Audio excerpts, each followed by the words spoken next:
My sister accused me of destroying our family restaurant after I was promoted over her.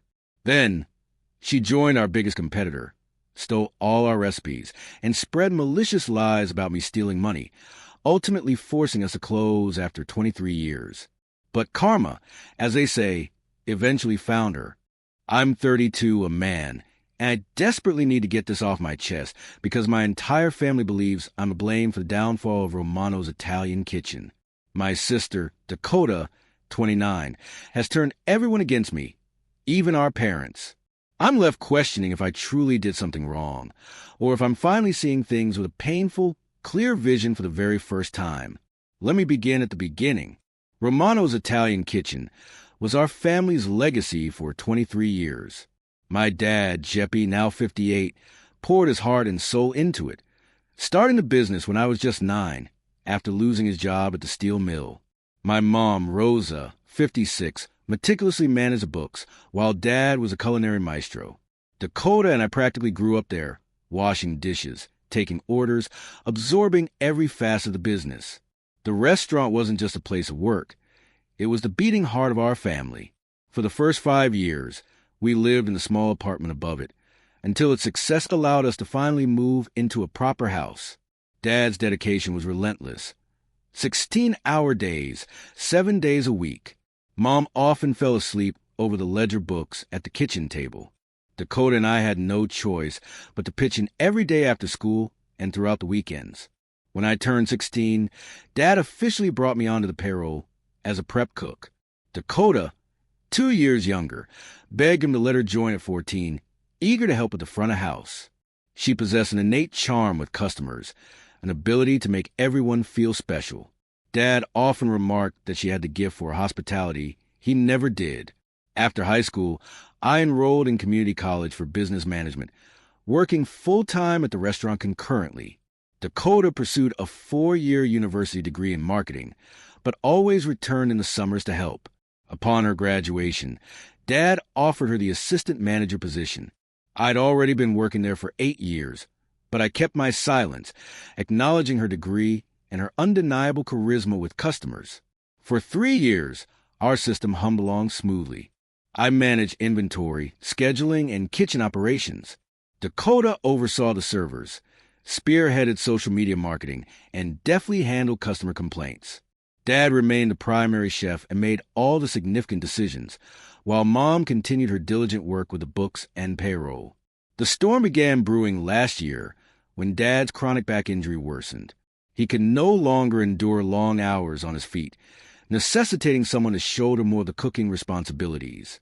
Having learned from him since childhood, I knew every recipe by heart. Dakota could manage basic dishes, but her preference was always to engage with people, not be confined to the kitchen. Dad started contemplating retirement, and with it, the future of Romano's. Dakota, with her business degree and 3 years as assistant manager, naturally assumed she would take the reins. I confess I thought the same. But Dad had a surprise for both of us. In March, Dad called a family meeting. He declared his intention to promote me to head manager and eventual owner, citing my comprehensive understanding of both kitchen operations and the business side. Dakota, he explained, would remain assistant manager, receiving a raise and expanded responsibilities in marketing and customer relations. Dakota remained largely silent during the meeting, but I could feel her upset simmering beneath the surface. She merely nodded, stating she understood. After Mom and Dad left, Dakota told me she needed time to process the decision. I offered to discuss it, but she insisted she was fine, just needing to adjust her expectations. The following weeks were fraught with tension. Dakota began arriving late for work and leaving early. She stopped contributing ideas during our weekly staff meetings. When customers praised the food, she makes snide comments about how anyone could follow a recipe with enough practice. She started openly questioning my decisions about scheduling and inventory in front of other employees. I attempted to talk to her multiple times, but she consistently brushed me off, claiming everything was fine. I confided in Mom, who assured me Dakota simply needed time to adjust and that I should be patient. In May, with the summer season approaching and business picking up, we hired 2 new servers. Dakota was tasked with her training, but she repeatedly postponed the sessions. When I reminded her, she snapped, declaring she had more important things to do than babysit new employees. The breaking point arrived in June. We had secured a catering order for a wedding reception, an event that promised to bring in more revenue than we typically earned in a week. Dakota was responsible for coordinating menu details and timing with the client. The week before the event, I inquired about the final head count and any special dietary requirements. She confidently told me she had everything under control and not to worry. Yet, when I checked our files 2 days later, all client communication and detailed orders were missing. When I pressed Dakota, she claimed she'd been handling everything via phone calls and personal meetings. The night before the catering event, the client called the restaurant, asking about delivery time and final details. I answered and quickly realized we had no coherent plan. The client expected food for 150 people, but Dakota had only ordered ingredients for approximately 80. No transportation was arranged, no staff scheduled for delivery and setup. Dad and I worked through the night, preparing what food we could with the limited ingredients. At dawn, we had to send Dakota to 3 different grocery stores for additional supplies. We borrowed my uncle's truck and trailer for transport. Mom and I drove to the venue, while Dad and Dakota stayed to keep the restaurant running. The client was understanding but visibly disappointed that we couldn't provide their full requested menu. We had to significantly reduce their bill, and they explicitly stated they wouldn't be recommending us. It was a mortifying experience, costing us both financially and in reputation. When I confronted Dakota about the disaster, she accused me of attempting to make her look incompetent. She claimed I had been micromanaging her and scrutinizing her work because I didn't trust her abilities. She even alleged I was threatened by her education and customer relations experience. I told her that was untrue, explaining I merely wanted to ensure everything was organized for such a crucial event. She retorted that I was lying, that I had been undermining her authority ever since Dad announced my promotion. She accused me of poisoning our parents against her, manipulating them into choosing me. The argument escalated, overheard by other employees. Dakota stormed out and didn't return for 3 days. Upon her return, she barely spoke to me, communicating solely through Dad or Mom. In July, I began noticing issues with our supplier relationships. Vendors who had partnered with us for years suddenly altered our terms or refused to extend credit. Our produce supplier reported that someone from our restaurant had been rude to their delivery drivers and aggressively questioned their prices. Our meat supplier received a complaint about product quality that seemed designed to damage their reputation rather than resolve any genuine issues. Upon investigation, I discovered Dakota had been calling our suppliers, complaining about everything from delivery times to product quality. She had demanded discounts and threatened to seek new suppliers if they didn't lower their prices. Some of these were family businesses that had supported us since the very beginning. I presented the evidence to Dad, who confronted Dakota. She initially denied everything, then admitted she was trying to negotiate better deals to save the restaurant money. She claimed I was too passive with vendors and that we needed to be more aggressive about controlling costs. Dad firmly told her that wasn't her decision to make and that she had damaged relationships we had spent years cultivating. Dakota broke down crying, claiming she was just trying to prove herself and demonstrate her value to the restaurant's success. She apologized and promised it wouldn't happen again, but things, instead of improving, only worsened. In August, I uncovered that Dakota had been scheduling herself for fewer shifts without informing anyone. Other employees began complaining that she wasn't pulling her weight and that they constantly had to cover for her absences. When customers specifically asked for her, we had to invent excuses for her unavailability. From one of our servers, I learned that Dakota had been applying for jobs at other restaurants in town. She was using her position at Romano's as a reference, but telling potential employers she was seeking a place where her talents would be better appreciated. When I informed Dad, he was heartbroken. He had always envisioned both Dakota and me carrying on the family business. He couldn't comprehend why Dakota would want to leave after all we had built together. Dad decided to call another family meeting to try and resolve the escalating situation. He directly asked Dakota if she wished to continue working at the restaurant or if she preferred to explore other opportunities. Dakota, in response, accused him of forcing her out because I had convinced him she was a problem employee. She claimed I had been sabotaging her work, deliberately creating problems to make her look bad. She alleged I had intentionally excluded her from important decisions and made her feel unwelcome in her own family's business. She even stated that the catering disaster was my fault because I had changed supplier orders without her knowledge and was now blaming her for my mistakes. None of this was true, but Dakota was crying, appearing genuinely distraught. Mom, too, began to cry, begging us all to stop fighting. Dad looked utterly exhausted, admitting he no longer knew what to believe. Then Dakota dropped the ultimate bombshell. She announced she had been offered a management position at Marcelli's, our biggest competitor across town. She stated she was seriously considering taking the job because she couldn't work in an environment where her own family didn't trust or respect her. The room fell into an icy silence. Marcelli's have been actively trying to poach our customers for years, copying our menu and undercutting our prices. The mere idea of Dakota working for them felt like the ultimate betrayal to Dad. Dakota added that she hadn't made her final decision yet, but she needed to know that her family supported her and valued her contributions.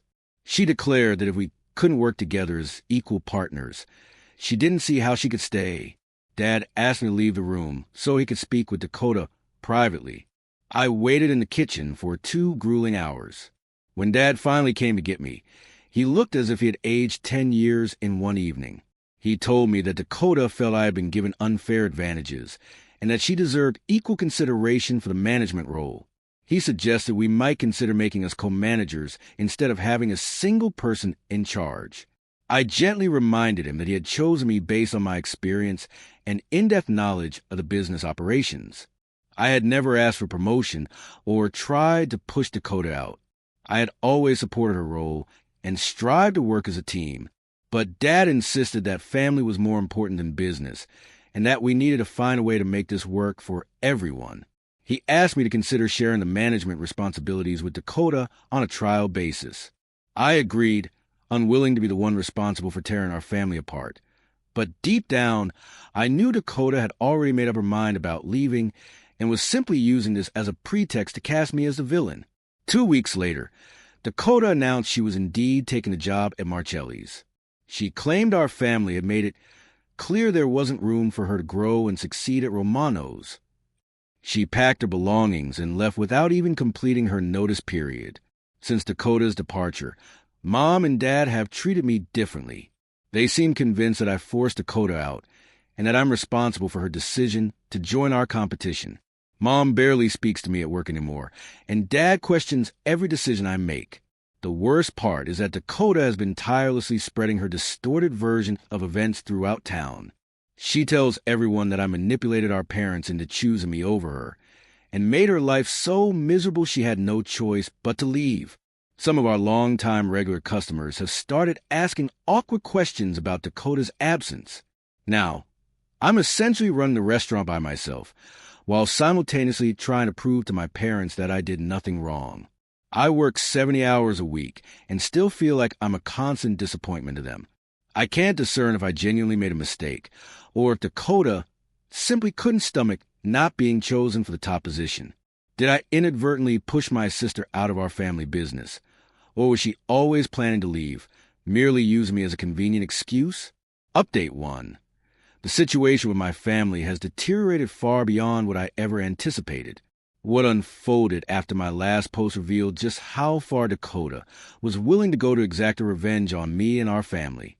Approximately 2 weeks after I shared my initial story, things at the restaurant began a rapid decline. We started losing customers steadily, and I was utterly baffled as to why.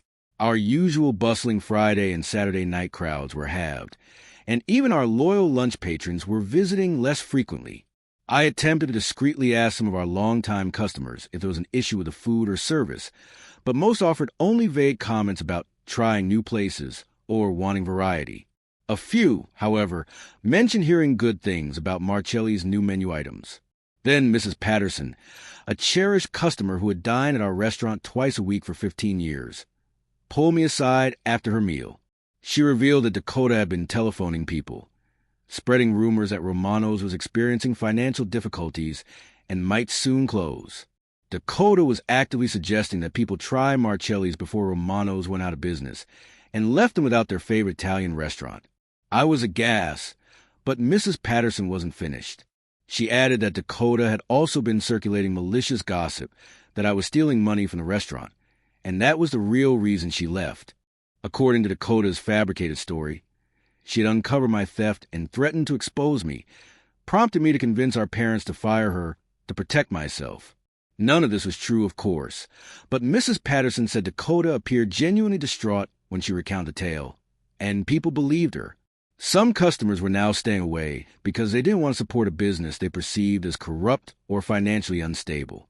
When I conveyed Mrs. Patterson's revelation to Dad, he initially refused to believe me. He insisted Dakota would never intentionally harm the family business. However, over the following week, 3 more customers corroborated hearing similar stories from Dakota. Dad finally called Dakota to confront her about the rumors. I wasn't present for conversation, but Dad returned looking utterly pale and shaken. He recounted that Dakota vehemently denied spreading any rumors, then dissolved into tears, claiming she was deeply hurt that the family would accuse her of sabotaging the restaurant. According to Dad, Dakota maintained she had only confided in a few close friends that she was worried about the restaurant's future due to poor management decisions. She insisted she never told anyone I was stealing money and suggested people must have misunderstood her concerns about the business. Dad desperately wanted to believe her, but the damage was already done. Our revenue plummeted by almost 30% over the next month. We were forced to reduce staff hours and eliminate some of our more expensive menu items. Mom began to voice concerns about whether we could afford to keep the restaurant open if things didn't improve soon. The crushing stress was affecting everyone. Dad's back problems intensified, requiring stronger pain medication. Mom developed severe insomnia, staying awake all night, consumed with worry over the bills. I was working 16-hour days, frantically trying to keep everything running smoothly while simultaneously brainstorming ways to lure customers back. Then Dakota made her next calculated move. In early September, Marcelli's announced they had hired Dakota as their new marketing director, and she would be spearheading a campaign to bring authentic Italian dining back to our town. The local newspaper featured an article about Dakota's background and her plans to enhance Marcelli's customer experience. In the piece, Dakota spoke eloquently about growing up in the restaurant business and learning about hospitality from her family. She subtly mentioned her excitement to bring fresh ideas and modern marketing techniques to a restaurant that valued tradition but wasn't afraid to innovate. The article skillfully painted a picture of Dakota having learned everything she knew at Romano's, only to take that invaluable knowledge to a competitor who appreciated her talents more than we did. It was a subtle, yet devastating way of disparaging us without direct attack.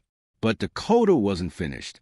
2 weeks after the newspaper article, I noticed that some of our signature dishes had appeared on Marcelli's menu, albeit with slight variations. Our famous Romano's chicken parmesan became Marcelli's pollo parmigiano with a few added herbs. Our closely guarded secret marinara sauce resurfaced as their traditional family marinara, boasting a remarkably similar taste and consistency. Dakota knew all our recipes. She had grown up helping in the kitchen. She had access to our supplier information and understood which ingredients made our food truly special.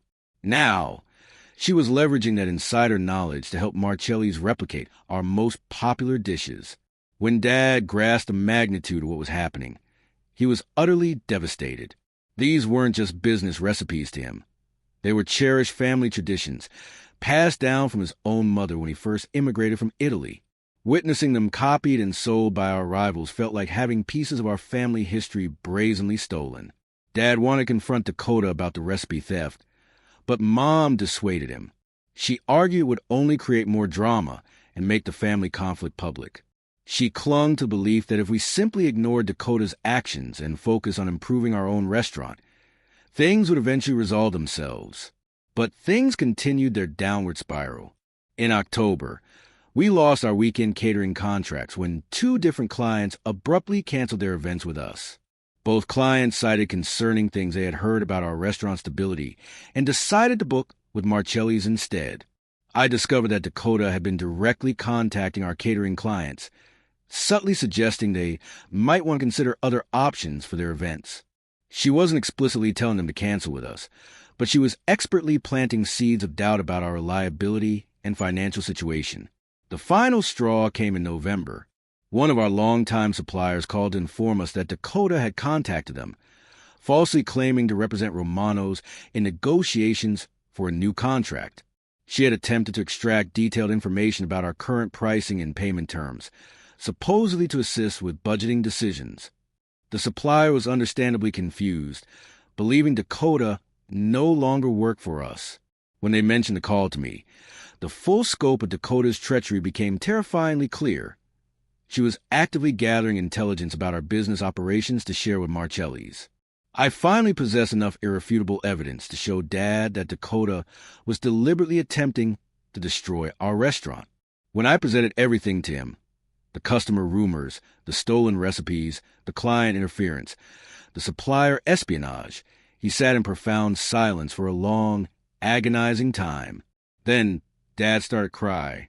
I had never seen him cry before, not even when his own father passed away. He confessed he couldn't believe his daughter would try to obliterate everything he had built for his family. He felt like he had failed as a father and had no idea how to mend what was so profoundly broken. Mom's reaction, however, was starkly different. She became angry, accusing me of being paranoid and looking for someone to blame for our business problems. She insisted Dakota would never do the things I was accusing her of, and that I was intentionally trying to turn the family against her. The argument between Mom and Dad about Dakota raged for days. Dad wanted to sever all contact with Dakota and explore potential legal action for the immense damage she had inflicted. Mom vehemently argued that such a step would destroy any chance of reconciling the family, and that we needed to strive for a peaceful resolution. During one of their heated exchanges, Mom uttered something that shocked me to my core. She told Dad that maybe Dakota was right to leave because I had made it impossible for her to succeed at Romano's. She asserted that Dakota was merely protecting herself and building a new life after being pushed out her own family's business. It dawned on me then. Mom still clung to Dakota's version of events and believed I was responsible for everything that had transpired. No matter what evidence I laid before her, she was resolute in defending Dakota and blaming me for the family's disintegration. Dad and I decided to consult a lawyer to explore our options for protecting our recipes and preventing Dakota from further interfering with our customers and suppliers. The lawyer advised that we could likely obtain a cease and desist order, but proving significant financial damages would be challenging without incurring legal fees far beyond what we could afford. Meanwhile, Marcelli's business was booming, while ours continued its steep decline. They had expanded their dining room and hired additional staff to accommodate their increased customer volume. Local food bloggers were lavishing praise on their innovative take on traditional Italian cuisine, recommending them as the best Italian restaurant in town. Dakota had successfully rebranded herself as a talented restaurant professional who had been held back by her family's outdated business practices. She was being lauded for bringing modern marketing and customer service techniques to Marcelli's, while we struggled desperately to pay our bills and keep our doors open. The most galling part was Dakota's unwavering portrayal of herself as the victim in this entire saga. She posted on social media about following her dreams and not letting anyone else define her worth. She spoke of the importance of standing up for yourself, even when it means making difficult decisions that disappoint people you love. She never once mentioned the irreparable damage she had inflicted upon our family or the deliberate steps she took to steal our customers and recipes. In her carefully curated narrative, she was simply a successful businesswoman who overcame family obstacles to build a better life for herself. Dad and I were now running the restaurant with minimal staff and dwindling revenue. We were behind on several bills and faced the grim prospect of closing if things didn't improve by the end of the year. Mom still steadfastly refused to acknowledge Dakota's actions and continued to blame me for driving away the daughter she had always favored. I don't know if our family will ever truly recover from what Dakota did to us. Even if the restaurant miraculously survived, I don't believe my relationship with Mom will ever be the same. She has made it painfully clear that she holds me responsible for losing Dakota and shattering the family unity we once had. Update 2. I never imagined things would escalate to such a devastating degree, but Dakota's actions have, in essence, annihilated everything my dad spent over 20 years building. What I've discovered since my last update has starkly revealed that Dakota's betrayal was even more profound than I originally thought. In late December, we were tragically forced to permanently close Romano's. Our debt had become insurmountable, and we simply couldn't attract enough customers to cover our expenses. Dad spent his last day at the restaurant sitting alone in the dining room, a silent witness to the end of a dream where he had served thousands of meals over the years. The closure even made the local news, with a reporter interviewing several community members about the loss of a long-standing local business. Most people expressed genuine sadness, but several mentioned they had been frequenting Marcelli's more often recently because they'd heard Romano's was having problems. Dakota was quoted in the article, saying she was sad to see any local restaurant close, but that it showed the importance of adapting to changing customer needs. She added that the restaurant industry was very competitive, and businesses needed to evolve or risk being left behind. Reading that quote made my stomach churn. Dakota was essentially claiming credit for forcing us out of business, while feigning sympathy for our plight. She had successfully destroyed us and was now brazenly positioning herself as the expert who understood where we had gone wrong. But Dakota's victory celebration was, it turns out, premature. Approximately 3 weeks after we closed, I received a phone call from Tony Marcelli, the owner of Marcelli's restaurant. He requested a private meeting, stating he had something important to discuss. I was perplexed but agreed to meet him at a coffee shop across town. Tony appeared visibly uncomfortable upon his arrival, spending several minutes engaging in small talk before finally getting to his point. He eventually confided that he was experiencing serious problems with Dakota and needed to know if we had encountered similar issues when she worked for us. According to Tony, Dakota had been doing excellent work as marketing director for the first few months. She had successfully brought in new customers and significantly enhanced their social media presence. But then, she began overstepping her boundaries, making decisions that were not hers to make. Tony explained that Dakota had been negotiating directly with suppliers without his authorization and making promises to customers about menu changes and pricing that he hadn't approved. She had also been unilaterally scheduling staff and assigning responsibilities that directly conflicted with his own management decisions. When Tony confronted Dakota about these issues, she became defensive, accusing him of micromanaging her. She claimed he had hired her for her expertise and then refused to let her do her job effectively. She threatened to quit and take several key employees with her if he didn't grant her more authority over daily operations. Tony was calling me because he had heard rumors that Dakota had left Romano's under difficult circumstances. He wanted to know if she had caused similar problems for our family business before deciding how to handle the escalating situation with her. I recounted everything that had transpired with Dakota, including the stolen recipes, the customer sabotage, and the supplier interference. I even showed him some of the evidence I had meticulously collected about Dakota's actions against our restaurant. Tony listened intently, then shared information that truly shocked me. He revealed that Dakota had been pushing him to expand Marcelli's catering business, and had specifically mentioned that Romano's was closing because they couldn't handle large events properly.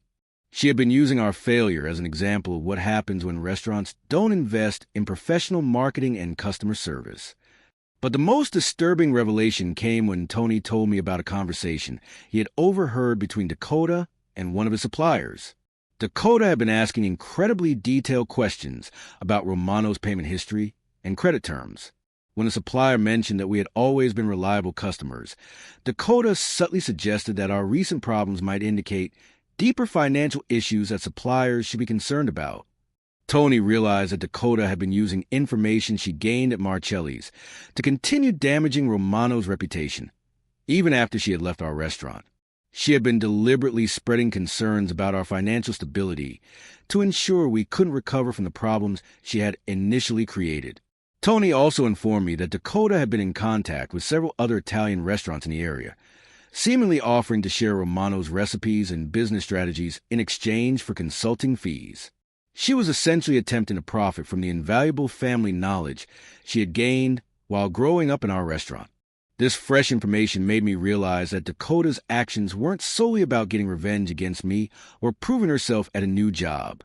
She had been systematically working to destroy Romano's from the very moment she decided to leave, and she was attempting to construct her own consulting business using our family's cherished recipes and methods. Tony, without hesitation, decided to fire Dakota immediately after our conversation. He stated he couldn't trust someone who had deliberately sabotaged their previous employer and was now trying to undermine his authority as well. He was also deeply concerned about what Dakota might do to Marcelli's if he gave her the chance. When Dakota was fired, she didn't go quietly. She filed for unemployment benefits, falsely claiming she'd been terminated without cause. She also posted a lengthy, scathing message on social media about being mistreated by small-minded business owners who felt threatened by innovative employees. Dakota's post didn't mention Tony or Marcelli's by name, but everyone in town knew precisely who she was referring to. She skillfully portrayed herself as a victim of workplace discrimination and suggested that local restaurant owners were more interested in protecting their egos than improving their businesses. Several people who had initially believed Dakota's earlier stories about Romano's began questioning her credibility after she was fired from Marcelli's so quickly. Mrs. Patterson called me, genuinely apologetic for believing the rumors Dakota had spread about our restaurant, but the damage was already irreparable. Romano's was closed, and Dad had lost his life's work. We were forced to sell the restaurant building to pay off our crushing debts, and Dad was struggling immensely to find a new job at his age, compounded by his back problems. Mom finally began to see Dakota's true nature when Dakota called her, brazenly asking for money to help with her expenses while she looked for a new job.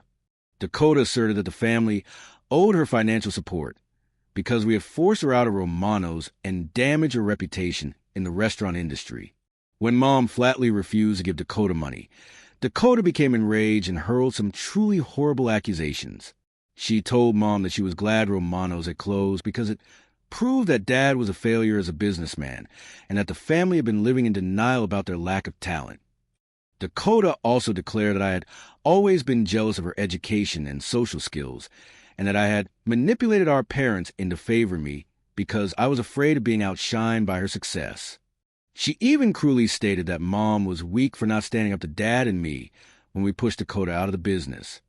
Mom was utterly devastated by Dakota's cruel words and finally, unequivocally understood that Dakota had been lying about everything. She realized that Dakota had never cared about the family or the restaurant. She had only ever been concerned with getting what she thought she deserved. Dad and Mom both offered heartfelt apologies to me for not believing me earlier about Dakota's calculated sabotage. They confessed they had been so focused on desperately trying to keep the family together that they couldn't see how Dakota was manipulating the entire situation to her advantage. But their apologies, as welcome as they were, couldn't change the devastating fact that Dakota had successfully destroyed our family business and our financial security. Dad was now in his late 50s, with no restaurant to run and severely limited options for starting over. Mom had to find a job for the first time in over 20 years to help cover our basic living expenses. Dakota has since left town, relocating to a bigger city where she's attempting to start fresh. She blocked all of our phone numbers and social media accounts, so direct contact is impossible. The last I heard, she was working as a server at a chain restaurant while ostensibly searching for management positions. Some of our former employees have told me that Dakota occasionally posts updates about her new life, always emphasizing how much better she's doing since leaving the toxic environment of her family's business. She never once mentions the restaurant closing or takes any responsibility for the pivotal role she played in our downfall. The most painful part is knowing that Dakota ultimately got exactly what she wanted. She proved that she could destroy something Dad had spent decades building, and she escaped without facing any real consequences for her actions. Meanwhile, our family has been left to grapple with profound financial and emotional aftermath of her betrayal. Dad sometimes speaks about the mistake he made in choosing me over Dakota for the management position. He wonders if things would have been different had he made her the main manager instead. But I know with chilling certainty that Dakota would have found some other reason to feel slighted and would have caused different, but equally destructive, problems regardless of his decision. Final update. This will be my final update because I believe I finally reached the end of this nightmarish saga with Dakota. What has transpired over the past 2 months has revealed that Dakota's problems run far deeper than mere family business conflicts. In February, I received an unexpected phone call from a restaurant owner in the city where Dakota had moved. The owner, Maria Santos, explained she had found my contact information through mutual suppliers and wished to inquire about Dakota's employment history. Maria informed me that Dakota had applied for an assistant manager position at her restaurant and had listed Romano's as her previous employer. During the interview, Dakota had spoken highly of her experience working for our family business, claiming she had left to pursue better opportunities in a larger market. However, Maria harbored some concerns about Dakota's references.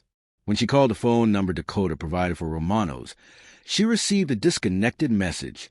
Dakota explained that the restaurant had closed due to the owner's retirement, but something about the story didn't sit right with Maria.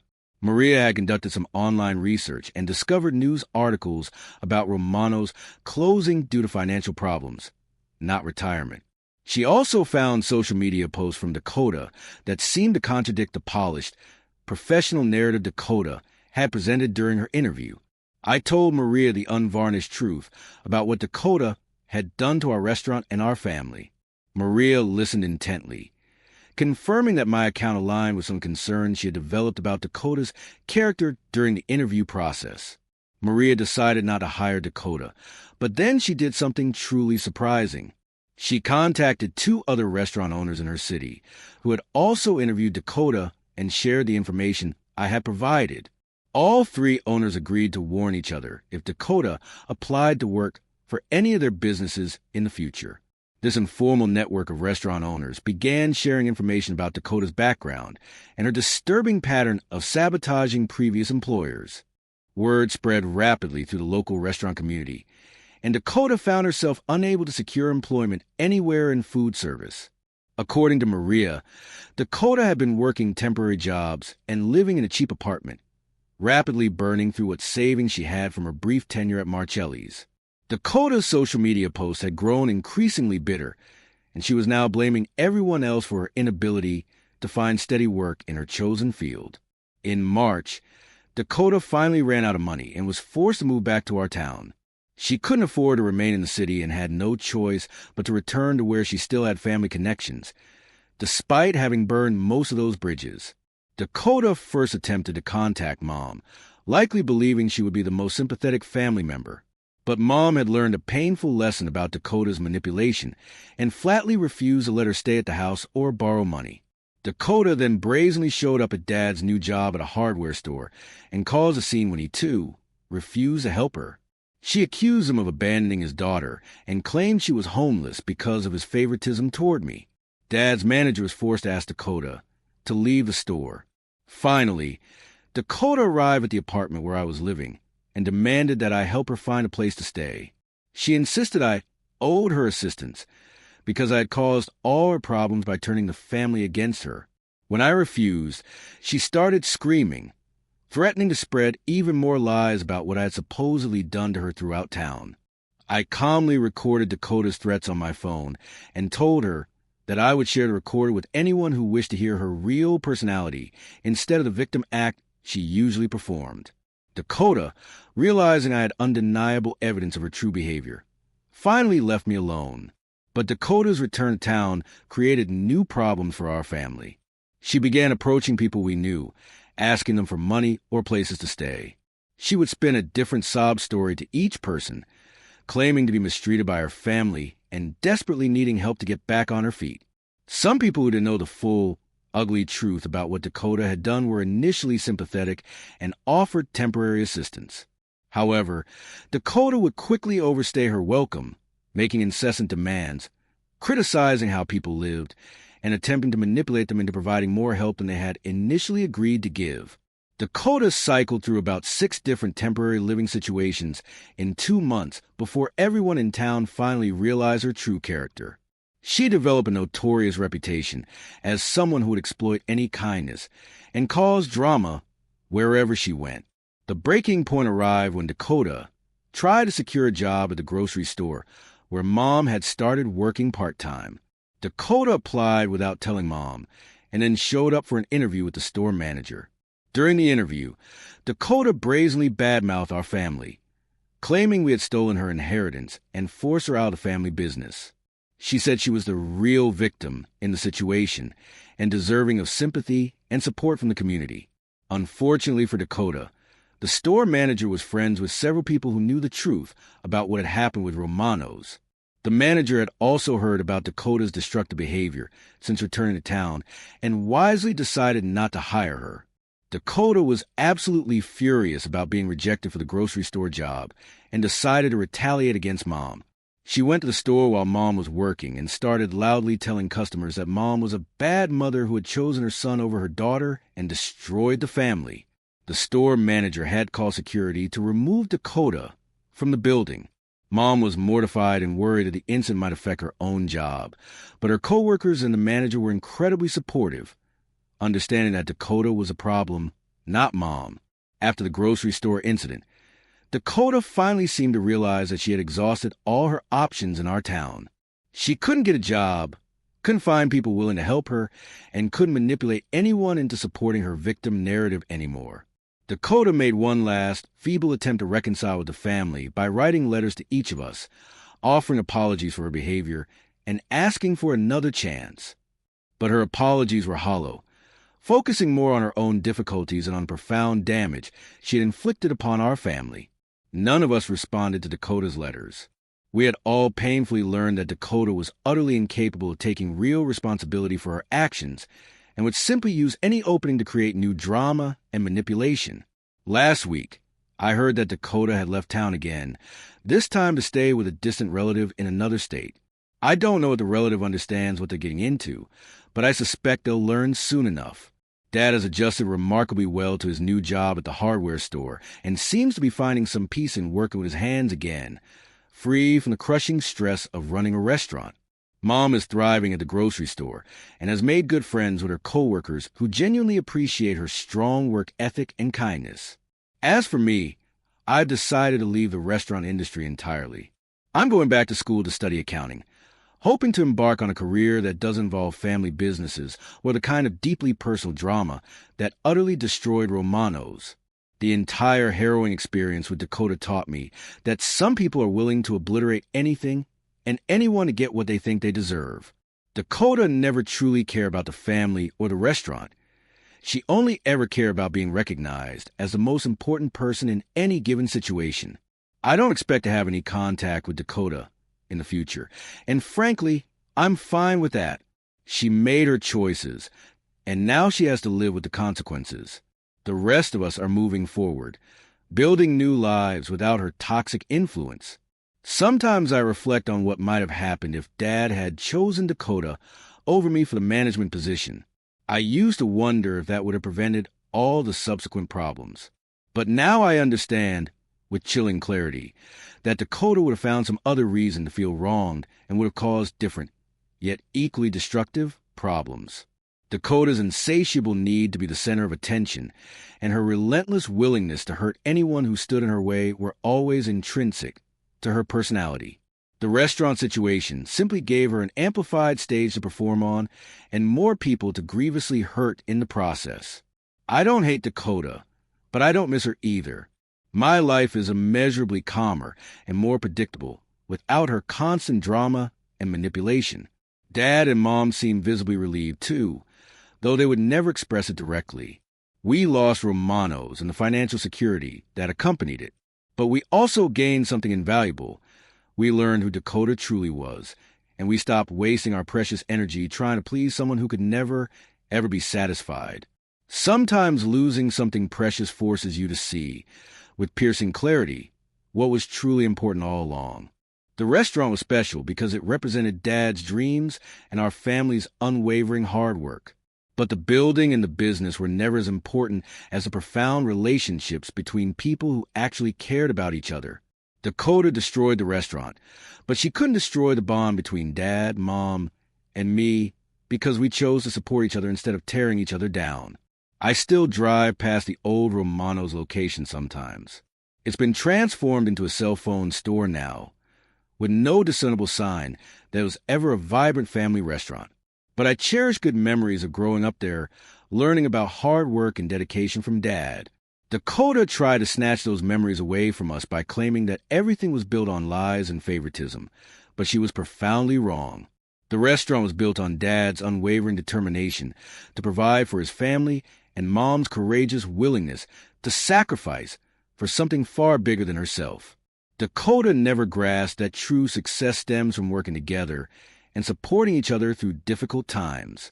She mistakenly believed success meant being chosen over other people and having others acknowledge her superiority. That's precisely why she couldn't handle Dad's decision about the management position and why she felt utterly justified in destroying everything when she didn't get her way. I hope Dakota eventually finds peace and ceases trying to hurt people who genuinely care about her. But that, thankfully, is no longer my responsibility. I've learned to focus on cultivating positive relationships with people who share my values instead of futilely attempting to fix people who simply refuse to change. Dad sometimes says that losing the restaurant was the bitter price we paid for learning the truth about Dakota. It was an exorbitant lesson, but it was likely necessary. We might have spent years trying to work with Dakota and accommodate her endless demands without ever truly understanding that she was never, ever going to be satisfied or genuinely supportive.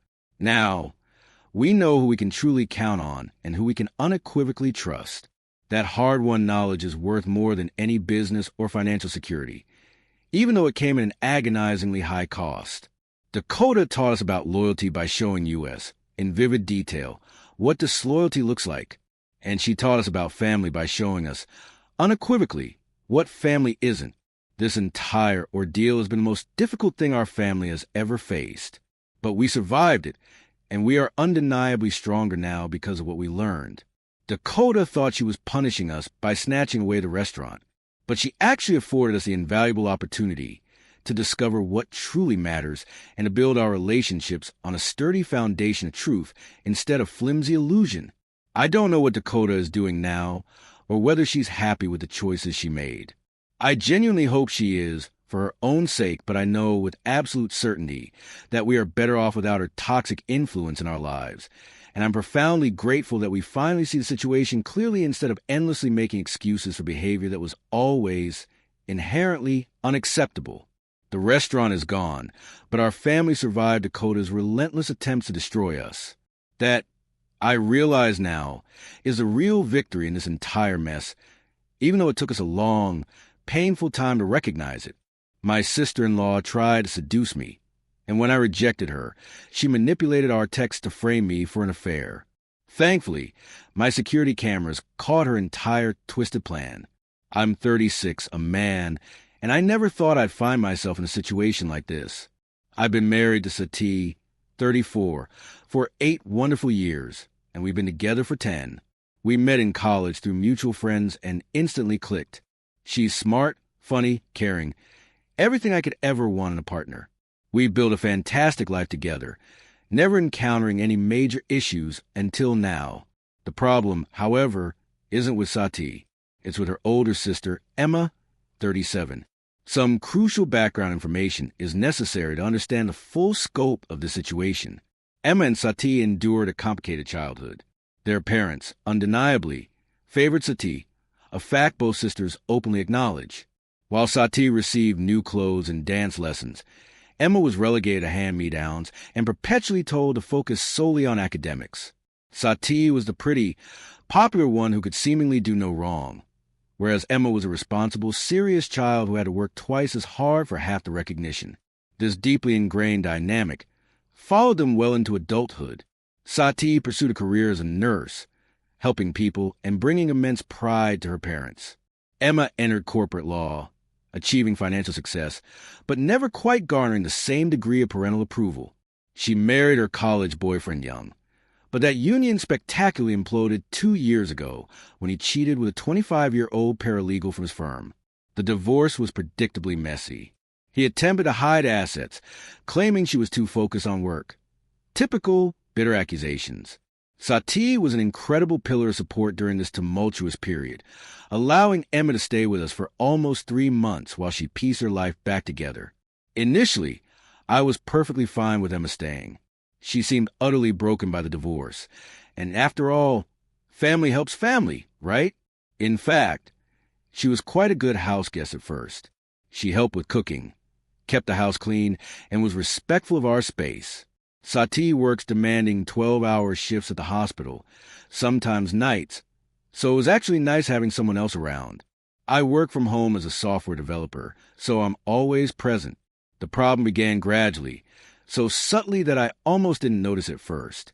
About 6 months ago, after she had moved into her own place nearby, Emma started dropping by more frequently, almost always when Sati was at work. Initially, it was normal, innocuous stuff. Borrowing sugar, asking for help with computer problems, bringing over leftover food she had cooked. But then, things began to get decidedly weird. She started appearing in increasingly revealing outfits, seriously inappropriate attire for visiting your sister's husband, yoga pants so tight they left nothing to the imagination, low-cut tops that offered far too much cleavage when she'd lean over my desk to look at something on my computer screen. She started finding excuses to touch me, brushing an imaginary piece of lint off my shoulder, lightly touching my arm while laughing at something I said, accidentally bumping into me in the kitchen. Then came the request for help at her new place. Her Wi-Fi wasn't working right. Her TV needed mounting. Her garbage disposal was making weird noises. Every time I'd go over, always informing Sati first, of course, Emma would be dressed in tiny shorts and a sports bra, claiming she was in the middle of a workout. She'd bend over unnecessarily, stand too close while I was trying to fix something, and make comments about how strong I was. I tried my best to keep things professional, make excuses, and avoid being alone with her, but she was relentless. She even got my number from Sati's phone and started texting me constantly. Nothing explicitly inappropriate at first, just random questions about tech stuff, funny memes, that sort of thing. But then came the selfies, her asking my opinion on outfits, all of them revealing. Pictures of her working out in spandex.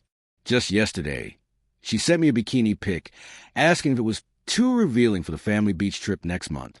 Last week, things escalated from uncomfortable to truly alarming. Sati was working a night shift, and Emma showed up at our door at 9 p.m., claiming her heating wasn't working and she was freezing. When I opened the door, she was wearing this flimsy silk robe that barely covered anything. She asked to stay until her heating was fixed. I let her in, because what else could I do? She's family. It was cold outside, and I didn't want to cause any drama. Throughout the evening, she constantly found reasons to touch me. She sat unnecessarily close on the couch while we watched TV, her robe provocatively riding up. At one point, she accidentally spilled water on herself and asked to borrow one of my shirts. I offered her one of Sati's instead, but she pouted, claiming she preferred men's shirts. They smell better. She eventually settled for a blanket, but not before making sure the robe slipped off her shoulder a few times. The final straw came when she was leaving around midnight. She hugged me, which wasn't unusual in itself, but this time she pressed herself against me far too hard and held on for an uncomfortably long time. Then she whispered in my ear that she'd always wondered what it would be like to be with a man like me. She said Sati was lucky and that sometimes she gets jealous of her perfect little sister with her perfect life and perfect husband. Before I could even process what was happening, she kissed me on the cheek, far too close to my mouth, letting her lips linger for a moment. Then she simply left, leaving me standing there in absolute shock. Now, I'm trapped in an impossible situation. If I tell Sati, it could irrevocably destroy their relationship. Sati adores Emma and carries a deep-seated guilt about their childhood dynamic. She's always trying to compensate for being the favorite child. They're closer now than they've ever been, and Sati constantly talks about how glad she is to have her sister actively involved in our lives. If I confront Emma directly, who knows how she'll spin it? She's a lawyer, after all. She understands how to manipulate situations. She could easily twist this around and make me look like the aggressor, perhaps claim I misinterpreted her friendliness as flirting, or worse, accuse me of coming on to her. But if I do nothing, I'm terrified things will only escalate. Just yesterday, she showed up at my home office window while I was on a work call, wearing barely their workout clothes, asking if I wanted to join her for a run. When I declined, she remained there, conspicuously stretching for a good 10 minutes, putting on a deliberate show right in front of my window. I've started meticulously keeping records of everything. Screenshots of texts, exact time she shows up unannounced, a detailed log of every inappropriate behavior. But I'm utterly paralyzed, unsure of what to do with this overwhelming information. I love Sati more than anything. We've discussed starting a family soon, buying a house, building a future together. I don't want to be the reason she loses her relationship with her sister, but I also cannot continue to tolerate Emma's relentless and predatory behavior. I desperately need advice on how to handle this without destroying my marriage or igniting a full-blown family crisis. Has anyone ever dealt with something similar? How do you gracefully reject someone's advances without creating utter drama, especially when that person is family? Update 1. Things have escalated beyond anything I could have ever imagined. After my last post, I immediately took the advice many of you offered and began documenting everything with meticulous detail. I saved all texts, started recording the precise times and dates of Emma's visits, and maintained detailed notes of every single inappropriate interaction. I even installed security cameras in our common areas, just to be safe, a precaution that would later prove invaluable. Many of you wisely warned me that this situation could spectacularly blow up in my face. You were right, chillingly so, but not in the way any of us expected. Last Saturday, while Sati was working a grueling 12-hour shift at the hospital, Emma showed up at our door, openly weeping. These weren't her usual calculated tears, but full-on, gut-wrenching sobs. Against my better judgment, I let her in. I consciously kept my distance, staying on the opposite side of the room, and asked what was wrong.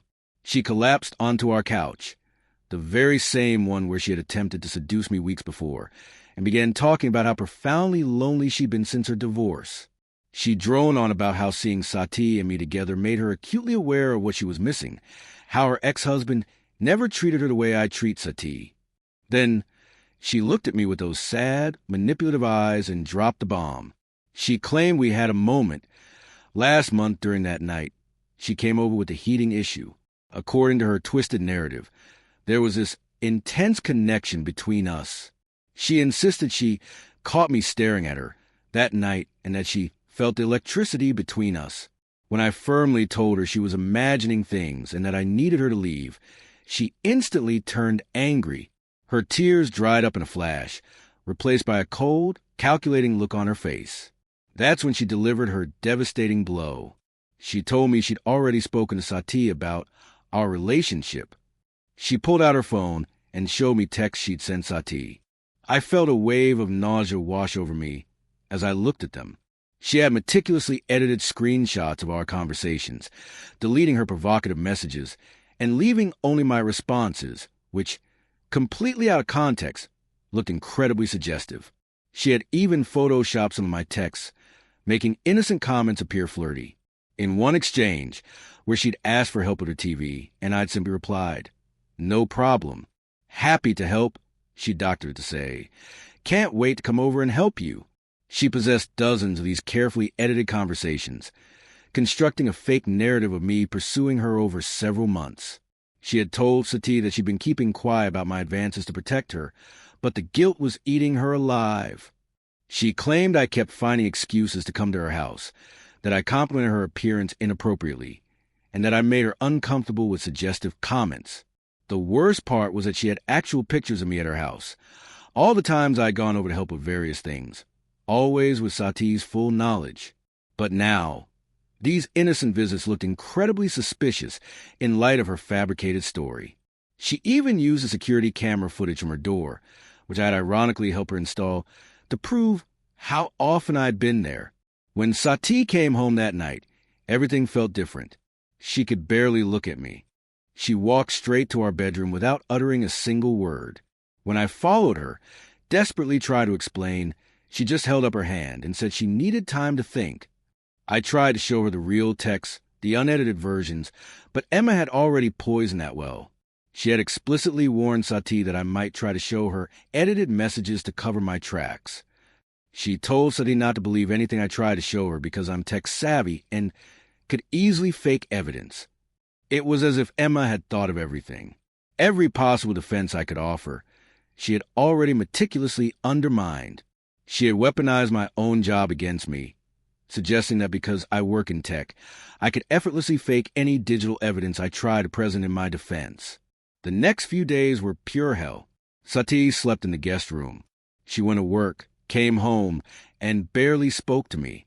Emma relentlessly continued texting her, feeding her more twisted versions of events. I could see Sati constantly checking her phone, undoubtedly receiving more evidence of my supposed betrayal.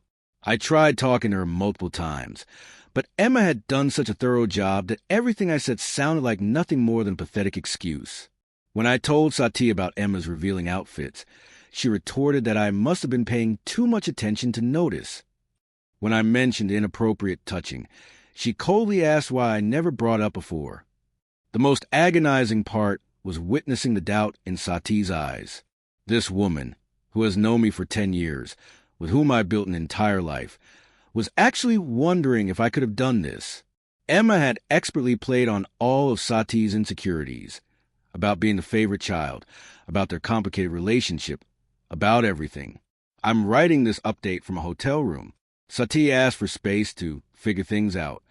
Emma has won, at least for now. She has ruthlessly destroyed my marriage with carefully crafted lies, and I don't know how to effectively fight back. The evidence I meticulously collected seems utterly useless now that she's poisoned Sati against trusting anything from me. But I'm not giving up. I've hired a lawyer, not for divorce, but for defamation. I'm having a tech expert analyze the texts to prove they were edited, and I'm poring over all our security camera footage with a fine-tooth comb. Emma might believe she's won, but she doesn't know what I've got planned. I'll update again when I have more news. Right now, I need to focus on clearing my name and desperately saving my marriage. I never thought I'd say this, but I actually hope Sati remembers more about Emma's past behavior. There might be patterns there that could significantly help my case. Update 2. So many of you asked for an update, and what I'm about to share will likely make your blood boil. Remember how I mentioned setting up security cameras in our house when Emma's behavior started getting weird? Well, after moving to hotel, I finally had the time to meticulously go through all the footage. What I discovered sent me into a rage I've never experienced before. The cameras caught Emma sneaking into our house multiple times when we were out. She had a key because Sati had given her one for emergencies. Something I always felt uneasy about, but never wanted to argue over. The footage showed her methodically planting evidence around our house. In one video from last week, while we were at dinner with Sati's parents, Emma spent almost an hour in our bedroom. She planted her earrings on my nightstand, tucked her hair ties into my drawer, and even slid a piece of her lingerie under our bed. She was clearly setting the stage for her next grand reveal to Sati. But the most disturbing footage was from 3 days ago. Emma came over while we were both at work and took pictures of herself in our bed. She deliberately messed up the sheets, scattered some of her clothes around, and took multiple selfies from different angles. I can only imagine she was planning to use these to suggest we've been having an affair in my own marriage bed. The footage also caught her practicing her entire fabricated story in our bathroom mirror, complete with fake tears and rehearsed lines. She went over it multiple times, meticulously tweaking her performance. Sati, I can't keep this secret anymore. Your husband, he's been pursuing me. I tried to discourage him. I feel so guilty. When I showed Sati the footage, she broke down completely. She couldn't speak for almost an hour, just sat there, watching her sister's calculated betrayal play out on screen. Then, she told me something that changed everything. This wasn't the first time Emma had done something like this. Back in high school, Sati had been dating this guy, Tom, for 2 years. They were serious, even talking about going to the same college. Emma, who was already in college at the time, came home one weekend and claimed Tom had tried to kiss her while Sati was at cheerleading practice. She cried, showed Sati texts, which I now strongly suspect were edited, and even had a witness, her friend, who later admitted she was paid to lie. Sati believed her sister then, because why wouldn't she? Emma was her protective big sister, who would never lie to her. Tom denied everything, tried to show Sati evidence that Emma was lying, but Sati trusted her sister over him. They broke up, and Tom eventually transferred to a different school to escape the malicious rumors Emma spread about him. Sati sat there crying, realizing with crushing clarity that she'd almost let history devastatingly repeat itself. Emma had expertly used Sati's deep-seated guilt about their childhood, her unwavering trust, and her profound love against her. She had manipulated Sati's painful memories of the Tom incident to make her doubt me, knowing Sati would be terrified of not believing her sister again. I wasn't even angry anymore at this point, just profoundly sad for my wife. She had lost her sister twice. Once to the initial revelation of who Emma truly was back then, and now, to the horrifying confirmation that Emma had never, ever changed. We took the footage to Sati's parents. They had always staunchly defended Emma, always made excuses for her behavior. But watching their eldest daughter methodically attempt to destroy her sister's marriage finally opened their eyes. Emma's childhood jealousy of Sati had never dissipated. It had merely evolved, becoming more sophisticated, more calculated, and infinitely more cruel. Sati moved back home from her parents' house, where she'd been staying. We're working diligently on rebuilding trust. Not because she doubts me anymore, but because this entire harrowing experience has made her question her own judgment. She constantly apologizes for doubting me, but I understand. Emma expertly played on her deepest insecurities and ruthlessly manipulated years of complicated family dynamics. As for Emma, when she realized we had irrefutable footage of everything, she tried to claim she was just testing me, trying to protect her sister from potentially being cheated on. When that pathetic excuse didn't work, she had a complete meltdown, screaming that Sati had taken everything from her their whole lives. It was chilling to witness, like she finally let her mask slip completely, revealing the raw, ugly resentment beneath. I'll post one final update soon about what happened after this.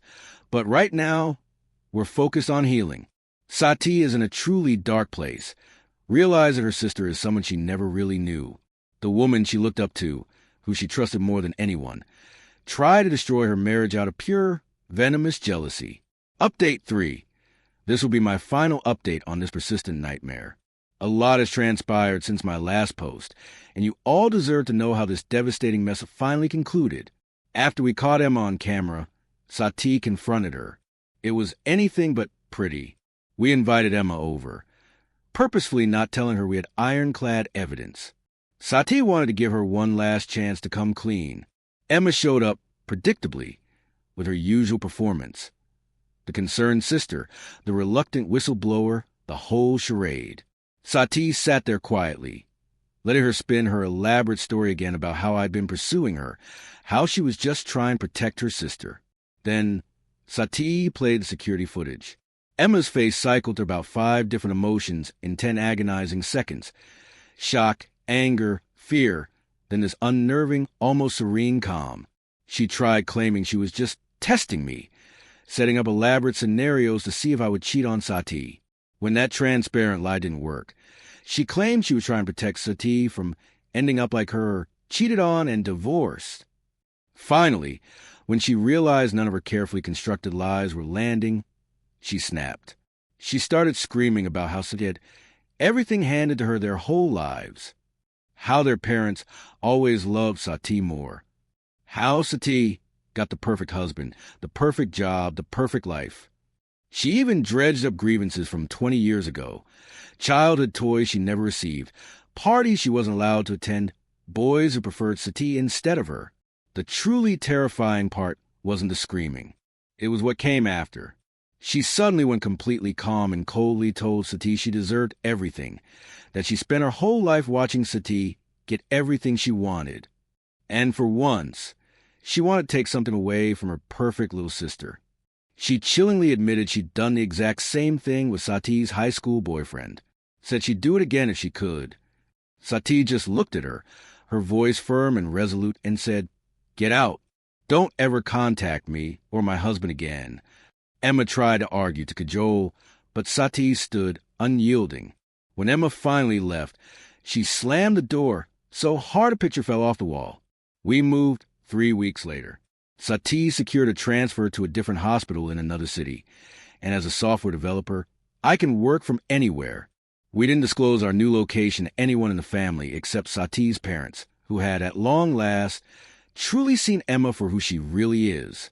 Emma tried to get ahead of the story, calling other family members with her twisted version of events, but we'd already shared the undeniable security footage with Sati's parents, who, in turn, share it with the rest of the family. Nobody is talking to Emma now. Last we heard, she moved to another state after her law firm found out about everything. Apparently, they weren't thrilled about having a lawyer who doctors evidence. Sati still struggles sometimes. She'll see something that reminds her of Emma and will just break down, tears flowing freely. She lost not just her sister, but, in a way, her entire childhood. Every cherished memory is now tainted by the agonizing knowledge that Emma was likely resenting her the whole time.